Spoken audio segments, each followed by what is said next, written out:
Olá, olá, olá. Nossa, esqueci de colocar o fone hoje.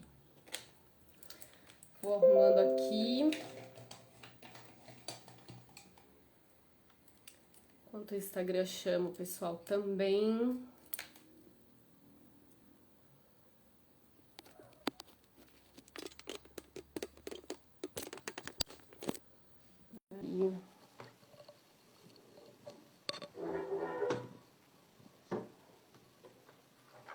Hoje vamos falar de ansiedade, meu povo.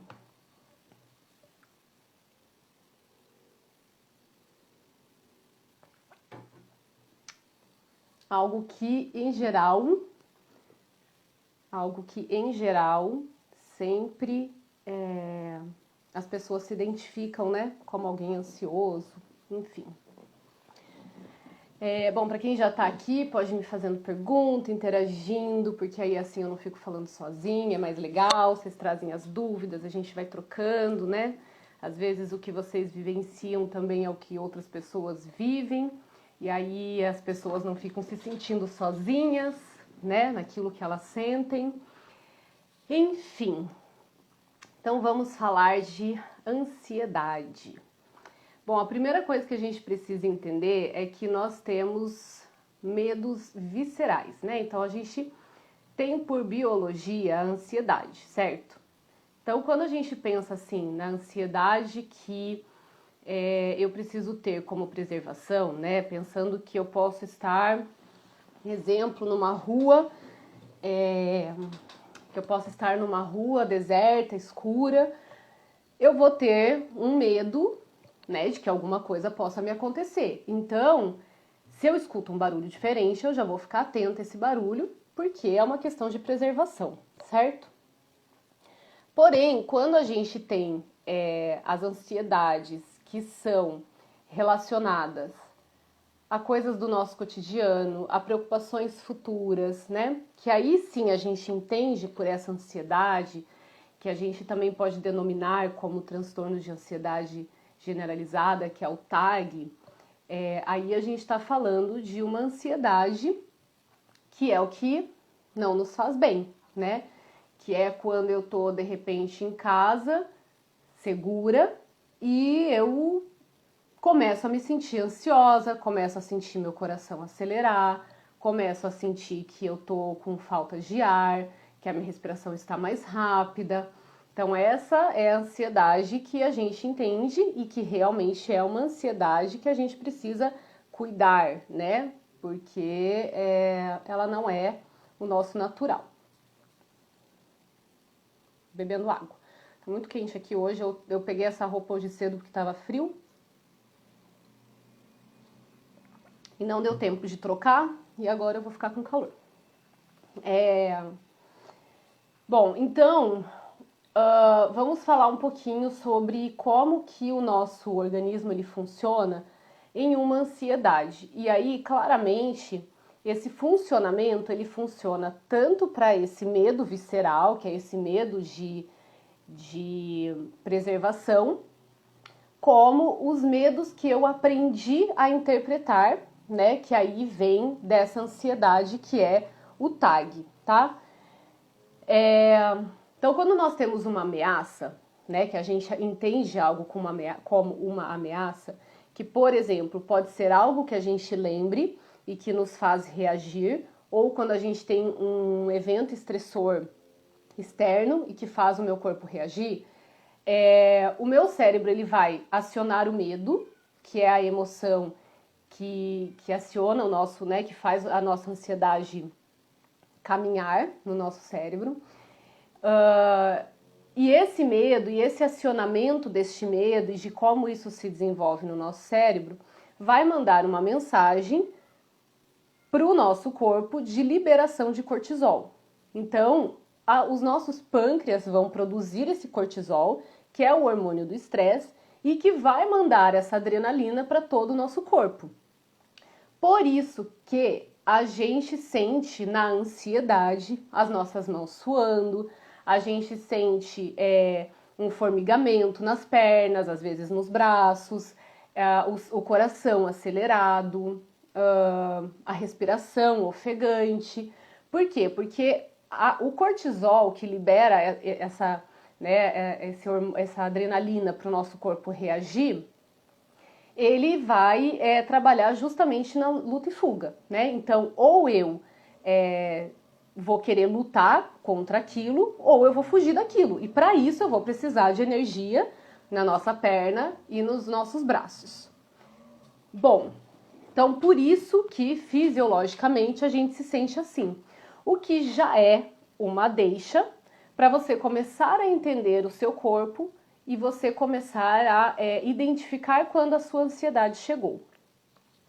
Mas existem outras formas também da gente ter ansiedade, porque essa que eu falei é o que talvez a maioria já conheça, né? Inclusive tem um documentário na Netflix, deixa eu me lembrar como é que é o nome do documentário, porque faz tempo que eu não assisto. Como o nosso cérebro funciona, como a nossa mente funciona. Depois eu vou deixar aqui na descrição, tá? Porque eu realmente agora me esqueci o título e como eu não tinha pensado em dar essa dica, eu esqueci. E dentro desse documentário, dessa sériezinha da Netflix, ele tem um episódio sobre ansiedade que explica esse funcionamento nosso na ansiedade. Então, para quem gosta de uma coisa mais visual, lá tá bem legal assim de como isso é acionado no nosso cérebro e como que isso se distribui no nosso corpo. Mas além disso, o que nós temos de comum também, vou mexer aqui um pouquinho, gente, porque eu tô sentada meio torta. O que nós temos que nós temos também como sintoma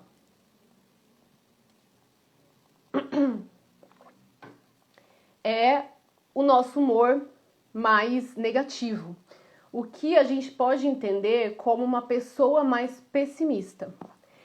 E por que isso acontece? Então,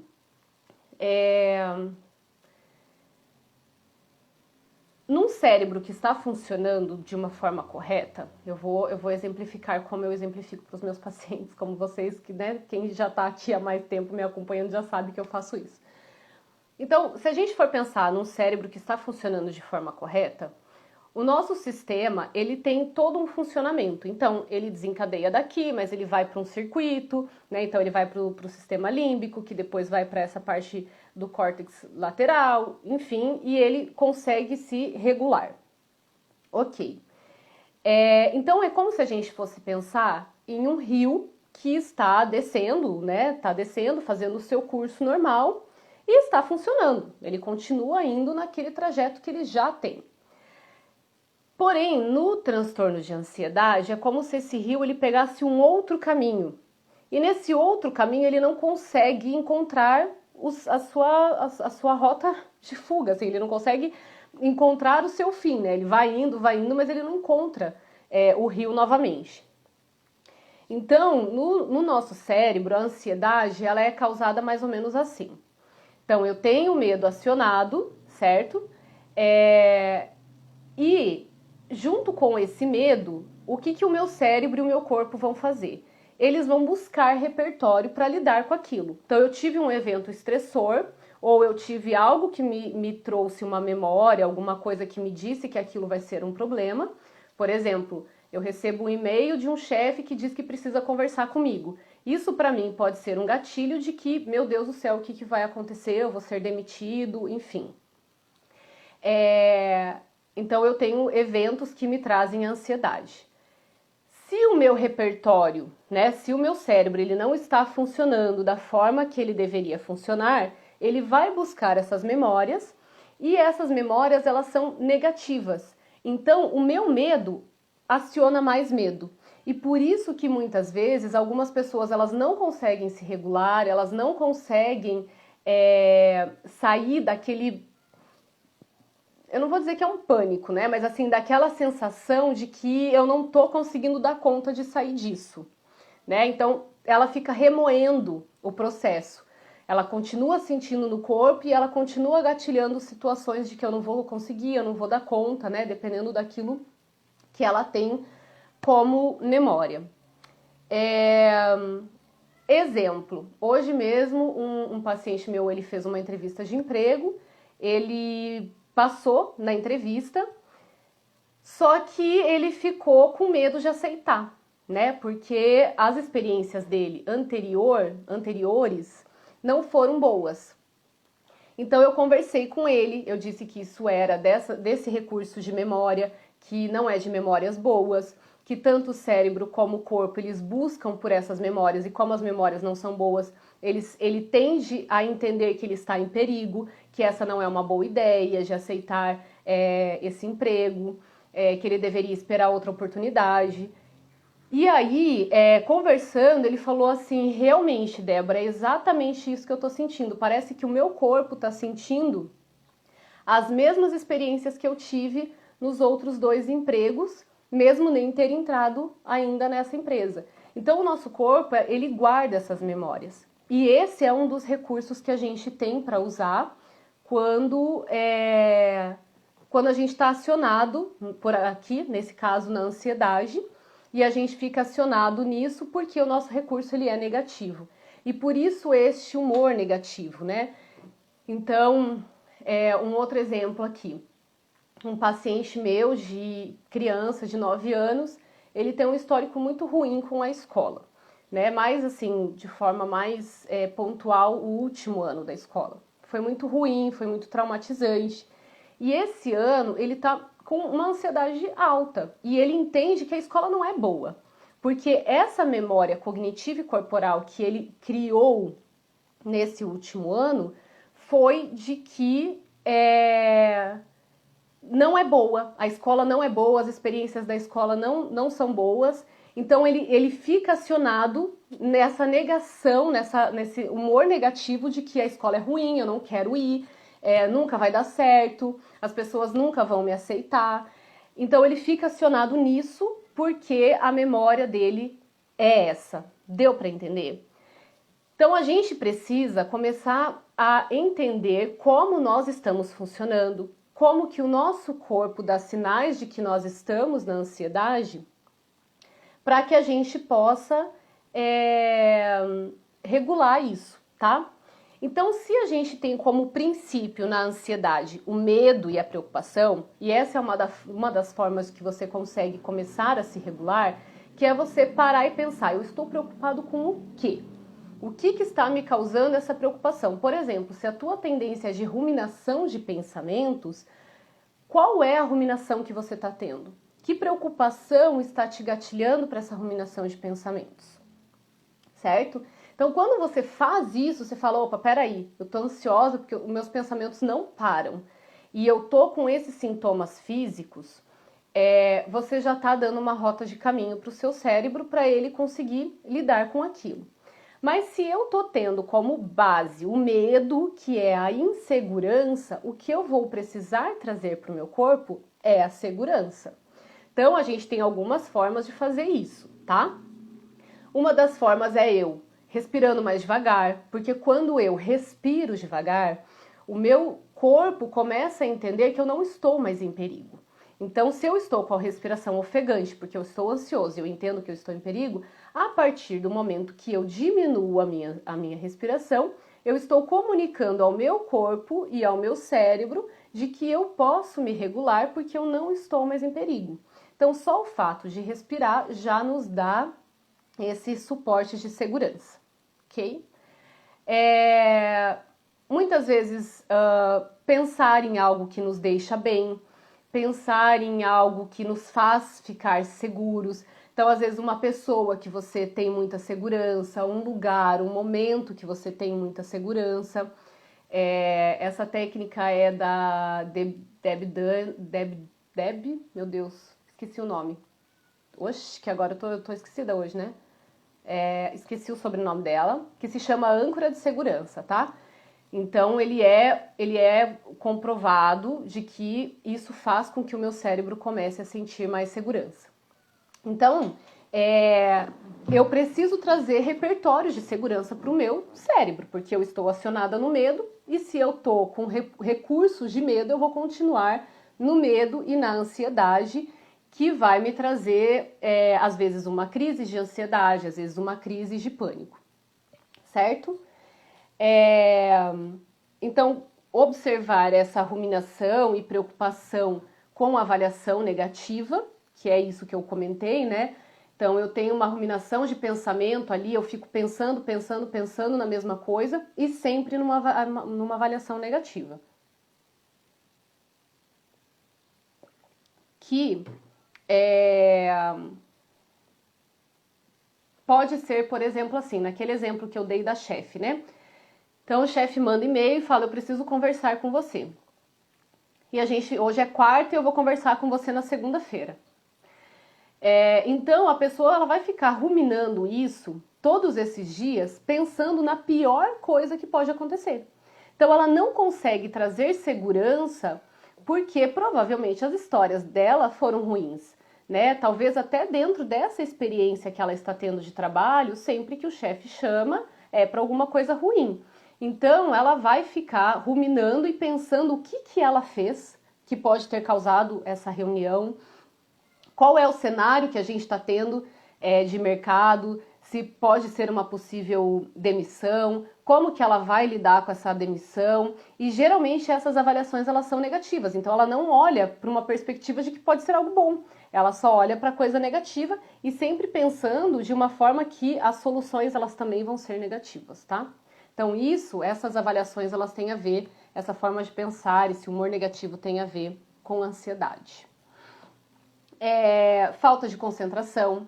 Então, como a nossa atenção, né, a pessoa que está na ansiedade ali iminente, que é uma coisa que não cessa, ela está sempre esperando por uma ameaça, então a atenção dela vai estar focada em buscar por ameaças que possam estar acontecendo ao lado dela. Então, um som que ela pode identificar como uma ameaça, uma informação, uma pessoa que pode chegar, que ela entenda como uma ameaça.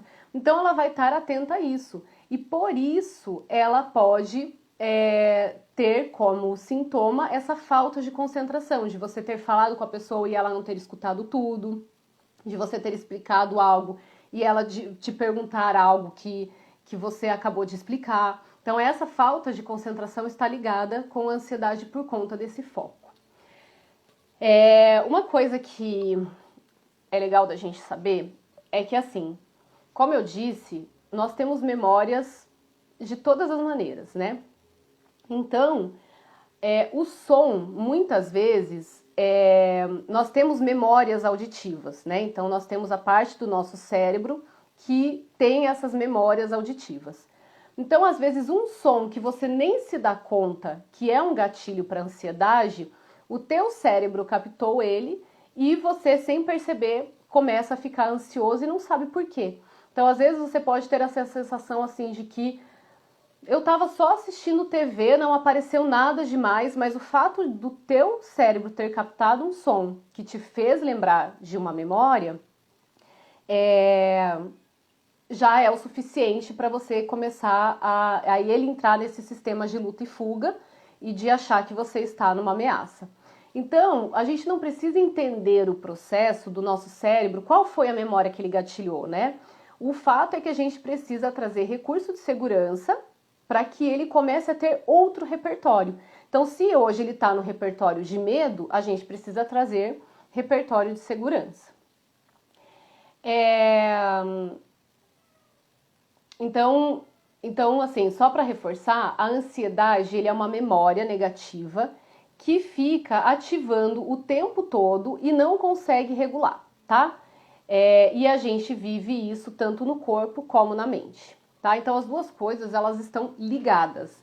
Sempre que a gente fala em regulação emocional, sempre que a gente fala em técnica, a gente precisa dar o comando para o nosso cérebro, mas a gente também vai precisar movimentar o corpo, porque muitas vezes essa memória corporal. Por exemplo, se eu tive na infância uma experiência de que quando alguma coisa que eu fazia não agradava, enfim, né? E eu apanho, essa memória ela é do corpo, porque eu criei uma memória corporal de que apanhar, né? Eu apanho quando eu faço alguma coisa ruim e de que o castigo, né, vai ser apanhar. Se essa pessoa vive num ambiente em que tem muita briga, mas não tem o contato físico, né, não tem essa violência física, ela vai ter gatilhos mentais, cognitivos, né, de que um grito é uma ameaça. Se ela teve os dois, ela vai ter as duas coisas. Mas também, o que a gente precisa prestar atenção é que não é só o nosso corpo a partir de uma experiência, tá? Então não é assim, eu vou ter a memória do corpo só porque eu apanhei, exemplo. Então não é isso. O nosso cérebro, quando ele manda mensagem para o nosso corpo, a gente tem uma reação. Então a gente tende a ficar tensionado assim, quando a gente está ansioso, está preocupado, porque a gente se protege. A gente tem a tendência de fechar os ombros. Então tudo isso é memória corporal, tá? Porque eu vou acionando um perigo e vou me defendendo no corpo. Só que quando eu tenho um evento externo e eu já tensiono o corpo, esse corpo também está mandando uma mensagem para o meu cérebro de que eu estou em perigo. Entenderam?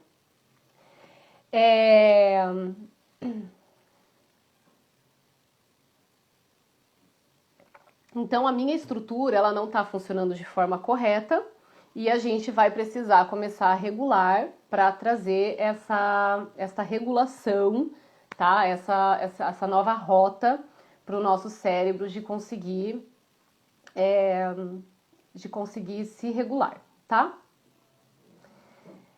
Uma forma de vocês conseguirem identificar isso é fazendo um exercício diário de começar a se perceber. Então, assim, para quem já assistiu outras lives, vai perceber que eu falo muito sobre a gente estar consciente de como nós funcionamos, de sair do automático. Então, você precisa perceber como que o seu corpo está. Então, pega aí uma situação que você sabe que te deixa ansioso. E como que você lida com essa ansiedade? Então, por exemplo, pegar aqui uma situação comum. Eu tenho preocupação com dinheiro, né? Então, assim, uma coisa legal. Peraí, deixa eu voltar só um pouquinho. Uma coisa legal que a gente precisa saber sobre ansiedade é que existem dois pilares, tá? A preocupação e o medo. Então, quando eu me preocupo com algo, eu vou acionar o medo, ou quando eu aciono o medo, eu tenho uma preocupação. Então, a gente tem esses dois pilares que vêm, né, acionar a ansiedade, mas a gente não sabe o que vem antes e também não importa muito. Por isso, aquele macetinho de quando você está ruminando o pensamento ou quando você se percebe nessa tensão, você fala, peraí, eu tô ansiosa, no que eu tô preocupada, com o que eu estou preocupado, que tá me fazendo ter esse tipo de reação, tá? Então você precisa se conhecer no sentido que, como que você lida com a sua ansiedade? Você fica ruminando o pensamento? Você tensiona maxilar, tensiona essa região T, que é o pescoço e o ombro?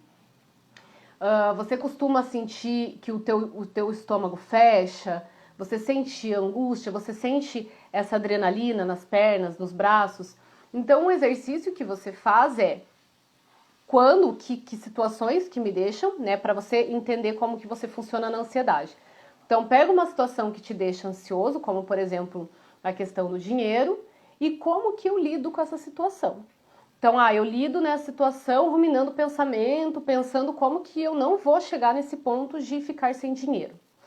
Tá, aí você vai sentar com os pés no chão, vai respirar lentamente e vai começar a ir para esta memória, que é de conectar o seu corpo a essa memória. E vai perceber como que você fica nessa ansiedade.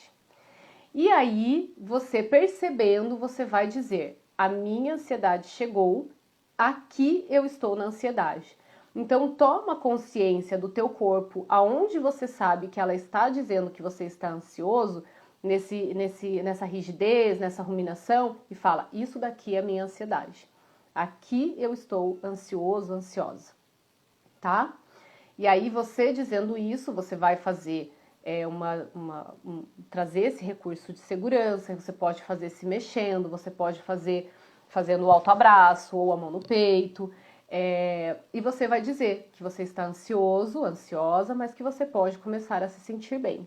Para você começar a regular, para você começar a sair desse sequestro mental de medo, ok?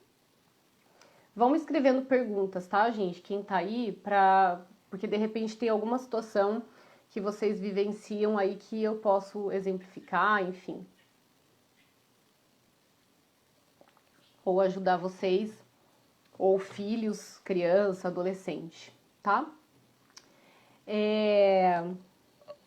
Outra técnica muito legal da gente fazer para criar esse recurso, porque, exemplo, eu tenho pacientes que eles não têm recurso de segurança na infância e na adolescência. Eles já são adultos, têm 20 e poucos anos, mas eles não têm esse recurso de segurança. Então imagina, né? Ansiedade, o medo acionado e eu sem recurso de segurança. Então, por mais que eu traga essa técnica dizendo, não, eu posso ficar bem, isso é a minha ansiedade, mas eu posso me regular, ele não consegue ficar totalmente bem. Então, assim, ele se regula, mas ele gera uma outra preocupação de que, tá, mas quando que eu vou ficar bem? Então, uma outra técnica que é legal da gente fazer para trazer esse recurso, né, que a gente chama de neuroplasticidade, que é esta mudança de estou sempre acionado no medo e passo a me sentir mais seguro, é de visualização. Então, na visualização, você vai ficar de uma forma confortável e você vai imaginar algo que você quer muito que aconteça. Então, por exemplo, eu quero muito ficar bem. Eu tenho uma paciente que é essa a projeção dela. Eu quero me sentir bem, porque ela tá full time, ela tá o tempo todo acionada mesmo na ansiedade, no alerta, no perigo. E aí, pra gente conseguir regular, a gente fez essa técnica de visualização, que então você vai se imaginar fazendo ou sendo algo que você acha hoje que não é possível, mas que você quer muito. E aí ela se imaginou bem e ela ficou nessa visualização e ela se sentiu bem. Ela sentiu que isso é possível, né? Que é possível ela ficar bem. Então a gente está dando recurso para o cérebro dela de que ela pode ficar bem. E aí a gente reforçou, sente no seu corpo como que é estar bem. Sente aí essa leveza, essa não preocupação, esse não julgamento. Então essa é uma técnica legal também para você fazer diariamente ou quase que diariamente, tá bom? Deixa eu pensar aqui mais aqui com relação à ansiedade que a gente pode trabalhar. Então o mecanismo a gente falou, que ele é acionado no medo, preocupação, que o nosso corpo vai buscar por esse recurso. Então, como que eu lido com isso? Se eu não tenho um recurso positivo, eu vou acionar medo novamente. E aí eu preciso começar a trazer recurso de segurança para o meu corpo, certo?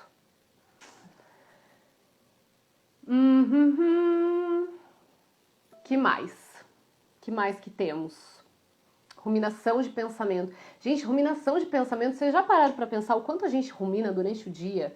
Quando a gente é ansioso, o quanto que a gente fica, que eu adoro a palavra devaneio, né? Que a gente fica em devaneio, pensando em coisas que podem acontecer, como que a gente pode sair disso, enfim, o quanto que a gente fica sequestrado nessa coisa de ficar nos pensamentos que são pensamentos ruins, que são pensamentos negativos, que são os pensamentos automáticos muitas vezes, né, daquilo que a gente aprendeu sobre nós mesmos. É muito grande. Dependendo do nível da ansiedade, é muito tempo do nosso dia, né? Tem alguns estudos que dizem que os nossos pensamentos de devaneio são 1/3 do nosso dia. Então é como se você passasse a manhã toda em devaneio. É bastante coisa, né? Então, por isso, a gente precisa começar a sair do automático, começar a se entender, começar a sentir o nosso corpo quando ele comunica que a gente não está bem, para a gente conseguir regular.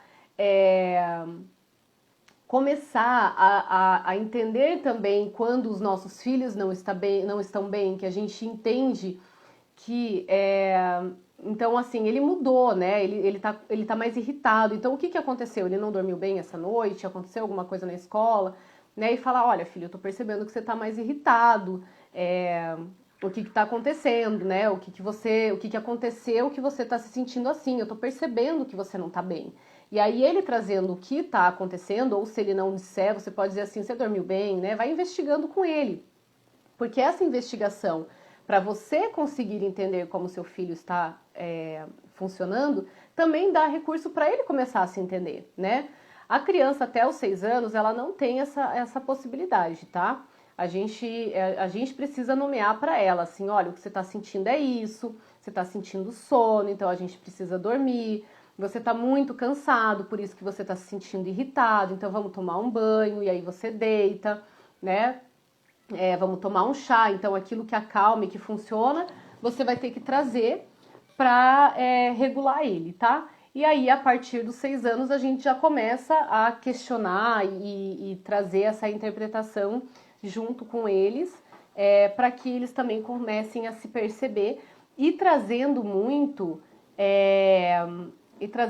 nessa coisa de que como que o teu corpo está. O que o teu corpo está dizendo? Você sente que está doendo alguma coisa, né? De começar a ensinar ele também a se perceber de uma maneira geral, tá? Quando os pensamentos vêm na hora de dormir, o que fazer? Tem duas coisas aqui. A primeira é que como a gente passa o tempo todo do nosso dia no automático, nós não percebemos os nossos pensamentos, né? E a gente não percebe as nossas emoções. Então, quando a gente para, é que esses pensamentos começam a dar vazão. Então, quando a gente começa esse processo de prestar atenção em como nós estamos no nosso dia a dia, esses pensamentos eles tendem a diminuir, tá? Então, essa é a primeira coisa. Sair do automático, sentir como você está, o que você está sentindo, regulando isso, e aí a gente tem uma live de regulação que dá para assistir também, acho que você assistiu, né? E aí a gente regular para que isso comece a cessar, tá? Essa é uma das causas. A segunda pode ser do próprio dia a dia, assim, né? De muita preocupação, muita coisa para fazer, coisas pendentes que ficaram no meu dia, coisas que eu tenho para resolver no outro dia. Então, uma outra forma de você cessar isso principalmente se você trabalha dentro de casa, tá? É de você ter um ritual de que agora o meu trabalho ficou aqui, tá? Então, assim, a gente começar a ter esse ritual de se desligar do trabalho e ir para casa ou encerrar a atividade dentro de casa e dar este comando para o cérebro de que agora eu vou descansar.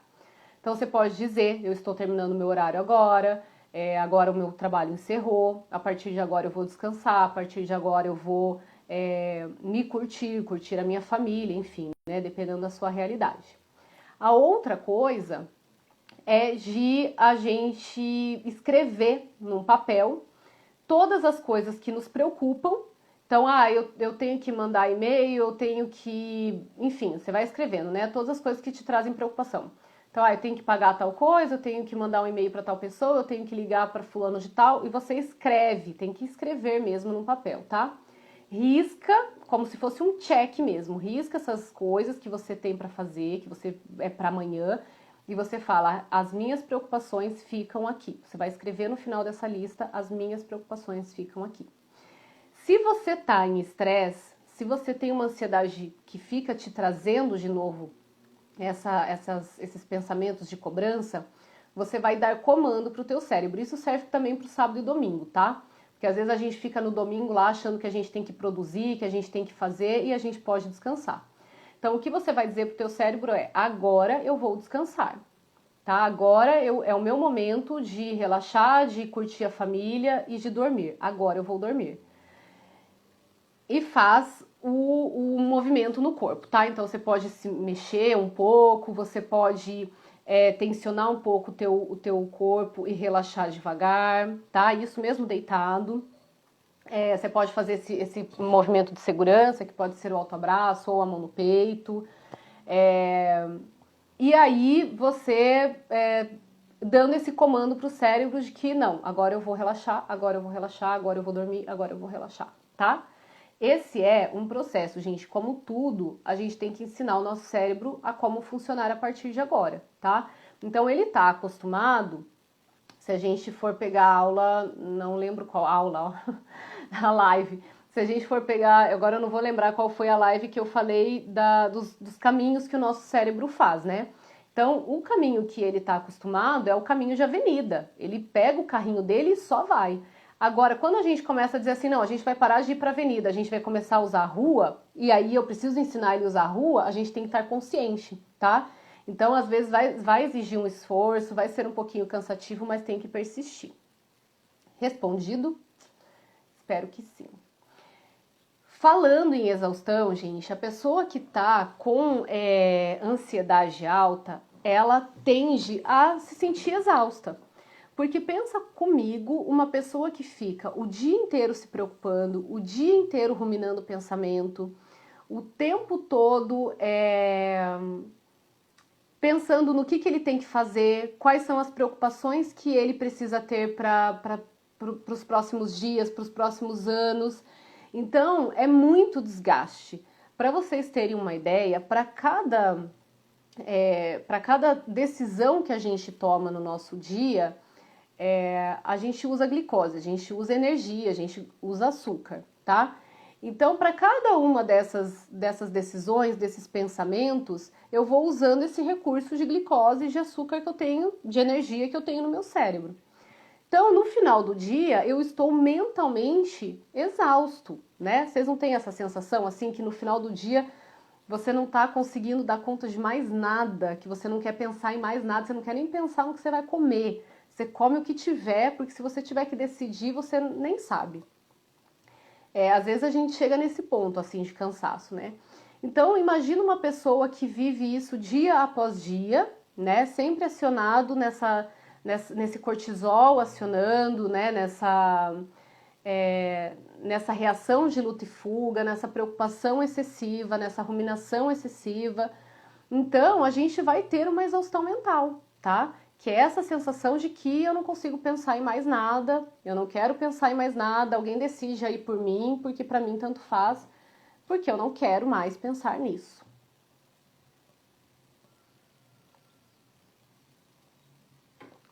Eu tô com a impressão que eu tinha alguma coisa importante para falar sobre ansiedade para vocês.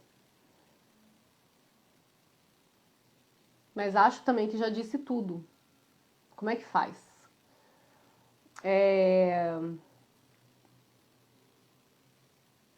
Bom, já passei algumas técnicas, enfim, acho que sobre ansiedade assim, bem básico, né, gente? Bem básico é isso, porque o que eu queria trazer aqui são essas informações, né, de que a ansiedade não é só como a gente se sente, e também da gente se perceber como a gente se sente no nosso dia a dia. De que ruminação também é ansiedade, de que pensamentos negativos também é ansiedade, tá? Esse humor negativo, né? Porque o humor negativo tem a ver ali com medo. Que quando eu não tenho repertório de segurança, eu vou no medo acionar mais medo, e isso me faz liberar ainda mais esse hormônio do estresse, que me faz ficar sempre sequestrado nisso. Então a gente precisa começar a trazer segurança. E acho que é isso. Alguma pergunta a mais? Alguma curiosidade? Alguma questão com filhos, talvez, que vocês estejam vivenciando e que vocês queiram aproveitar? Nossa, mas eu já tô falando bastante tempo, né, gente? Socorro! Agora que eu já vi que já se passaram 40 minutos. Tá ótimo, né? Meu Deus, parecia que eu tava falando há 15 minutos. Jesus amado, como eu falo. Bom, gente, então é isso. Eu vou deixar na descrição a dica a recomendação, né, do videozinho da Netflix que eu comentei com vocês. Se eu lembrar, vou pesquisar, não é se eu lembrar não, vou pesquisar o nome da pessoa que tem a técnica da âncora de segurança, que é pra gente trazer segurança pro nosso corpo, então vai estar aqui na descrição, depois vocês olhem, tá bom? Se vocês quiserem assistir. E é isso. Ai, Carol! Acabei de acabar. Acabei de acabar. Ai, estávamos encerrando a live sobre ansiedade, mas te convido para assistir ela depois, tá bem? Obrigada então, gente. E até semana que vem. Um beijão.